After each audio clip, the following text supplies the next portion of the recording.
Okay, good afternoon, everybody. It's 1 o'clock, so we'll go ahead and get started. It's a pleasure to have Juliana give our talk today. Juliana is a researcher and dentist working in the Cotsakis lab in our department, and it's a pleasure to have her give our talk and tell us about her work in the lab. Thank you, Juliana.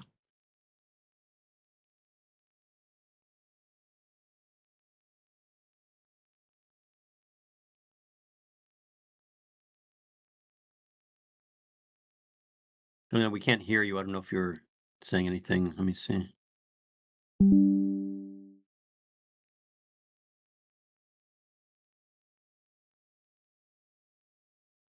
Can you hear us, Juliana? Let's see.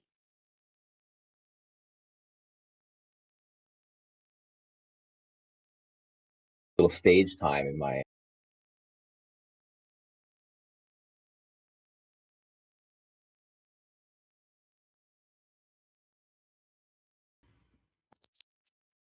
Now you can hear me? Yes, thank we you. have Go about ahead. Got it. Sorry. Two-thirds of the class No, no, seems no to problem. be Just want to here. make sure you're there. Thank you. So, let's share. Well, thank you for the invite. Today, I will be talking about the work I have been doing at the Cotsakis lab. It's gonna be 2 years, and I joined the lab. This talk I have entitled Implant-Derived Titanium Particles Impair Macrophage Bacterial Clearance via TRPC1 and Lysosomal Dysfunction. This is actually the title of the paper we have already submitted to PNAS Nexus, and now it's under review. This work was done or developed at the Cotsakis lab, and also we had the collaboration of researchers at the UT Health San Antonio. The authors have not conflict of interest to declare. So periimplantitis is an inflammatory disease that affects the surrounding tissues in dental implants, with a high prevalence of about 25% at the patient level and 18% at the implant level, while the incidence ranges from 20 to 47%. Over the time, periimplantitis has been defined as a plaque-associated pathological condition. However, this definition is somewhat limited because while indeed plaque is associated to periimplantitis, emerging evidence suggests that there is another factor that can be influencing the pathology of periimplantitis, such as the titanium particles. For example, titanium particles has been found within macrophages in bone associated with peri-implant, which can lead us to think that titanium particles can be involved in inflammatory responses, but also titanium particles in cytological smears of peripheral mucosa have been found, and increased levels of titanium in submucosal plaque of patients with periimplantitis. But how these particles can be released? So there is different factors, processes that can happen for the release of these particles, such as, for example, microbially driven corrosion, in which the oral biofilm is going to promote an acidic environment, leading to the corrosion or the disruption of the titanium surface, and then the corrosion of the surface of the implant, right? Leading to the release of titanium particles. But also conventional dental treatments such as implantoplasty or the use of abrasive tools like curettes or titanium brushes can lead to the release of titanium particles. Different papers, studies have reported immunity regulation in periimplantitis. So overall, two main factors lead to the immunity regulation: the bacteria here and titanium particles, right? So what's gonna happen is that macrophages are going to phagocytose titanium particles and bacteria, and this is gonna lead to the polarization of macrophages to a M1 pro-inflammatory macrophage, right? This polarization is going to lead to the release of pro-inflammatory cytokines such as interleukin-1 beta, 6, 17, TNF-alpha, RANKL, MMP9, which are important molecules in the pathogenesis of periimplantitis, but also to the decreased release of anti-inflammatory cytokines as interleukin-4, 10, 13, TGF-beta. Okay. So this sustained pro-inflammatory response or state environment is going to shape the adaptive immune response with higher or increased number of T helper 1 and 17 cells, and also the reduced number of T helper 2 cells and TREG cells. So titanium particles can elevate pro-inflammatory cytokine release and promote peri-implant bone resorption. As immunity regulation is an important characteristic in periimplantitis, when I just arrived to the lab, it was given to me a project related with the role of titanium particles in inflammasome activation. At that time, what we found was that the titanium particles itself does not lead to a strong inflammatory response, right? But when we prime the cell with LPS, a small amount of LPS, 40 nanograms per ml, and then we treat with titanium particles, we can see a strong response. For example, increased caspase-1, caspase-4, as we can see here, caspase-5, but also increased pro-inflammatory cytokines, such as interleukin-1 beta here, cathepsin D, and also HMGB1 and alarmin, and interleukin 18 here. Yeah.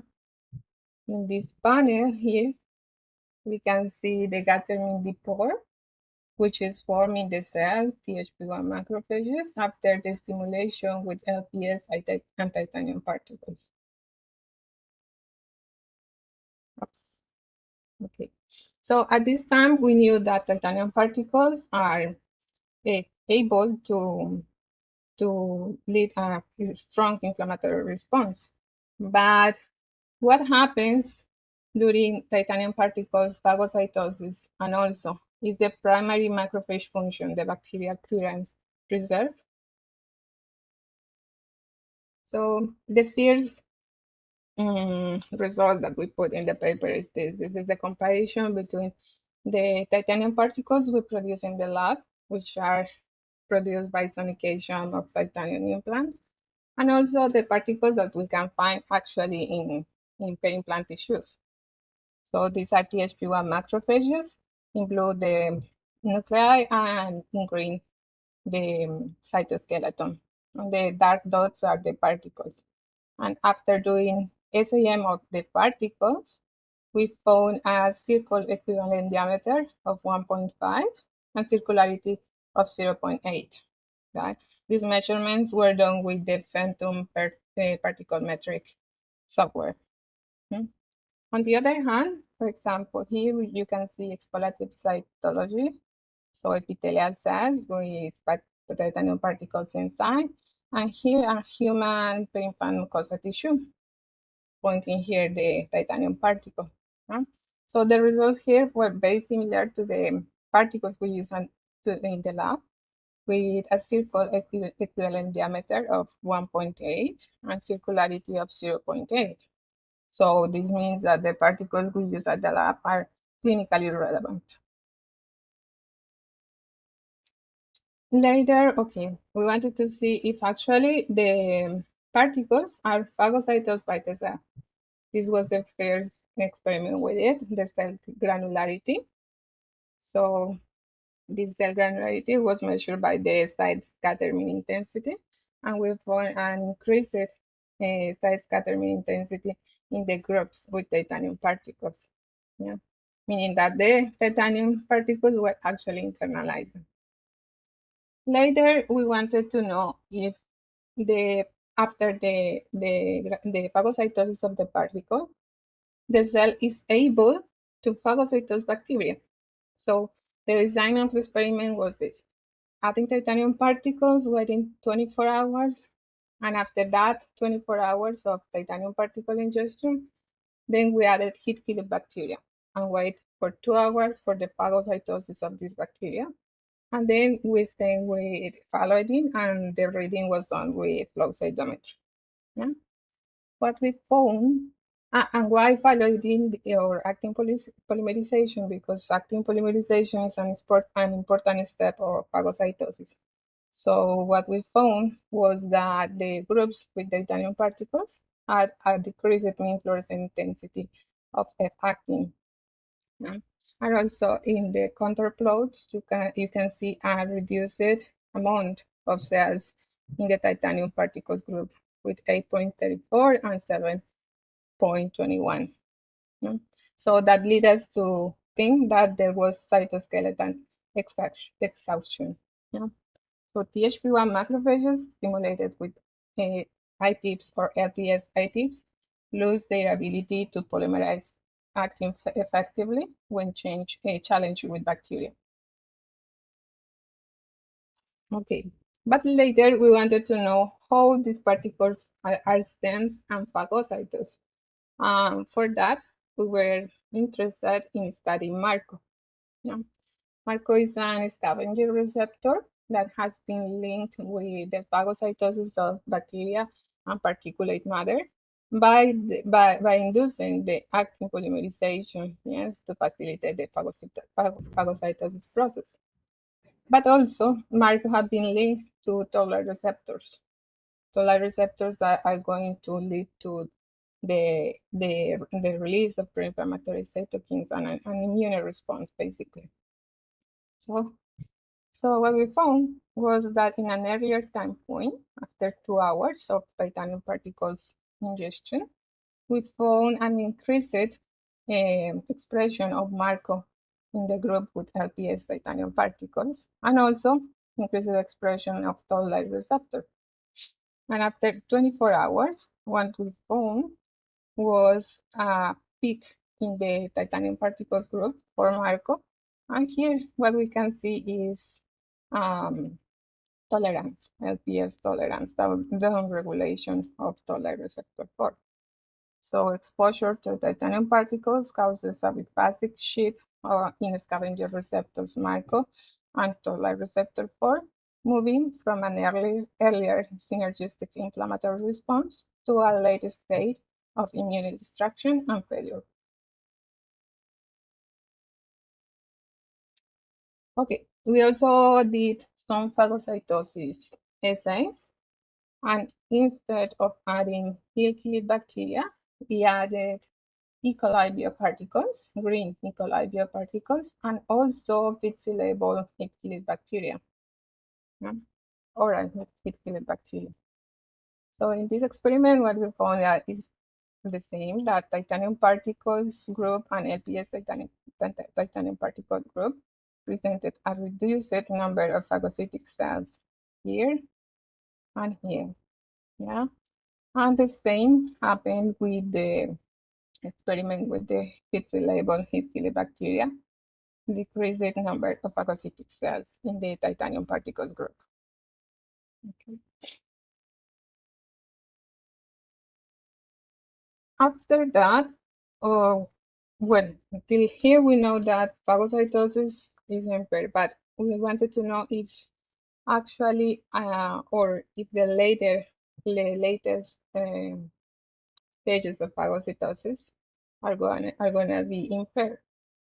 So for that, we evaluate the lysosome function with lysotracker staining. Lysotracker staining is an acidotrophic stain that is going to be fluorescent when, for example, in an acidic organelle like the lysosome, right? So what we found was a decreased fluorescent intensity for lysotracker in the groups with titanium particles at 2 and 24 hours. Yes, and visually you can see here The magenta dots are is the same, the lyso tracker.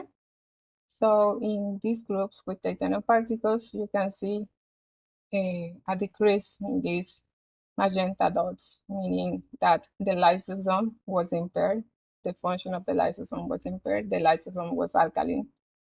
Okay, but we also measure the membrane permeabilization of the lysosome, and we found that after 2 hours, there was an increased release of cathepsin B in the group with LPS and titanium particles. Yes, but after 24 hours, the group with titanium particles and LPS titanium particles had a statistical increase in the release of cathepsin B. So titanium particles impair lysosomal acidification and induce lysosomal membrane permeabilization in THP1 macrophages, which is exacerbated by LPS. Okay, so till here we know that phagocytosis is impaired and also the lysosomal function is impaired. But which could be the mechanism that is involved, right? So phagocytosis is a multi-step process that is tightly regulated by intracellular calcium signaling, and that the intracellular calcium influx is going to control actin polymerization, membrane trafficking, and phagolysosome biogenesis. So why not to study a calcium channel, right? So we were especially interested in TRPC1 calcium channel because this TRPC1 calcium channel is related with toll-like receptor 4, which is an important pathogenic mechanism in periimplantitis. So what is mechanistically going to happen is that gram-negative bacteria is going to be sensed by toll-like receptor 4, and toll-like receptor is going to activate TRPC1 calcium channel. With this, calcium influx is going to happen, and that is going to lead to the activation of PKC alpha, which is an important translocator, nuclear translocator of JNA and NF kappa beta, leading to the phagocytosis and inflammation process. So with doing radiometric calcium imaging, what we found was an increased calcium influx when extracellular calcium was added to the cells. Yeah, increased calcium influx in the titanium particles group when compared with the control. And here the quantification, you can see the statistical differences between the titanium particles group and the control. So upon reintroduction of external calcium, cells treated with titanium particles show significantly higher and more sustained calcium influx than control cells. Later, an experiment, a radiometric calcium experiment was done, but this time using a TRPC1, oh no, a TRPC inhibitor, 2-APV. So in this experiment, what we found that after ER calcium stores depletion and the addition of extracellular calcium, the group with the inhibitor presented a reduced introduction or calcium influx, right? Which means that actually that calcium that was entering into the cell was through a TRPC calcium channel, right? And there was also done in electrophysiological assays, and we found that a higher or an enhanced current density in the group with titanium particles, meaning an enhanced ion channel activity, right? And then the same experiment was done but with the inhibitor and also with TRPC1, in this case, TRPC1 calcium channel knockout cells, right? And here, interestingly, we found that a reduced current density in the groups with the inhibitor and with the knockout cells, meaning that actually the trypsin calcium channel that was involved on that was the one TRPC1. Okay, so titanium particles alter calcium homeostasis, creating an aberrant signaling environment within the cell.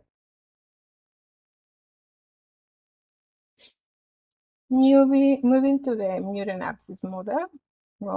So we did an intracellular submucosal injection of particles and bacteria. And what we found was an increased expression of TRPC1 calcium channel in the tissues surrounding the abscess. And also increased expression of STIM1. STIM1 is a protein that is going to trigger TRPC1. And these results were confirmed with human samples. So in human peripancreatitis tissues, we found increased expression of TRPC1 calcium channel when compared with healthy human peripancreatitis tissues, right? And in this bar graph, you can see the statistical differences between the groups. So TRPC1 is highly expressed in the site of titanium particles induced inflammation. Later, we use macrophages, mice macrophages, knockout for TRPC1 calcium channel, and wanted to evaluate the release of pro-inflammatory cytokines. So the cells were stimulated with the TRPC1, with titanium particles and bacteria.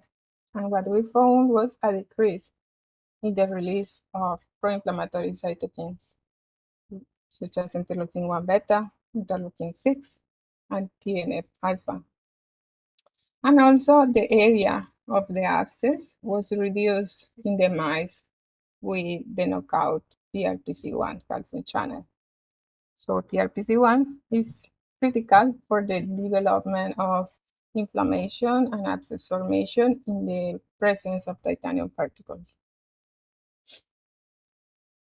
So in summary, what we propose is that titanium particles are going to be phagocytosed via Marco.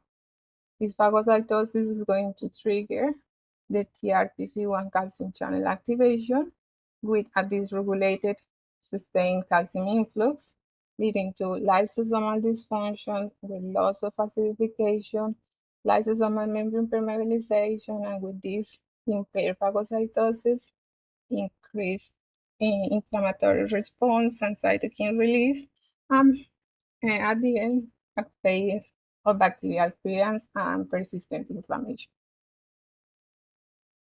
So here was the paper we have submitted to PNAS Nexus, and I wanted to share with you the next steps for me in the lab.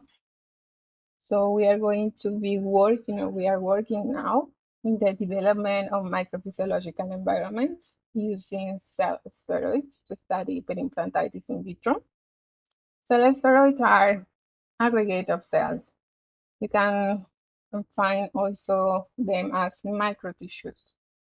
So these microtissues can be done using, for example, fibroblasts and macrophages, or for example, fibroblasts and monocytes. And with this, we are going to be able to study the cellular interaction and also, for example, the spatial organization of the cells in the tissue. This is going to allow us to study, for example, how the titanium particles and LPS are going to influence that cellular interaction and that spatial organization in our research. So this is going to help us to do a more translational research and yes, and more clinically relevant research. So I want to thank my mentor, Dr. Kotsakis, the members of the lab, also the collaborators at the UT Health San Antonio, the Oral Biology Department, and the National Institute of Dental and Craniofacial Research. Thank you. Thank you very much, Juliana. Very nice work. Anybody have any questions? Yes, Art, please. Yes, hello. Sorry to bother.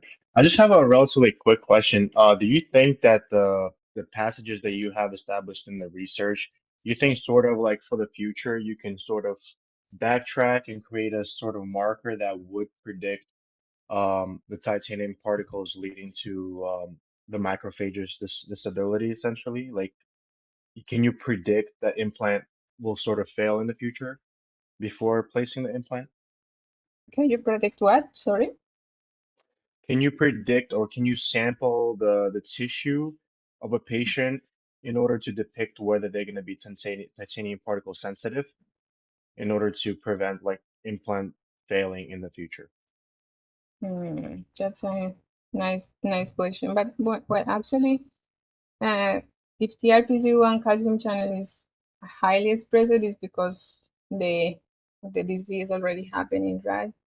So maybe it's not gonna be a predictive marker, but it's gonna tell you that actually the disease happening now.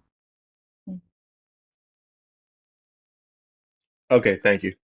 You're welcome. Good question. Anybody else have any other questions? Okay. Very nice. Thank you. Thank you again, Juliana. We appreciate it. Very nice job. We look forward to You're hearing welcome. about your continued work in the lab. Thank you, Okay, everybody. Have a thank you good so weekend. much. We'll have Thank another you. seminar next week. Thank you. Thank you. Have a good one.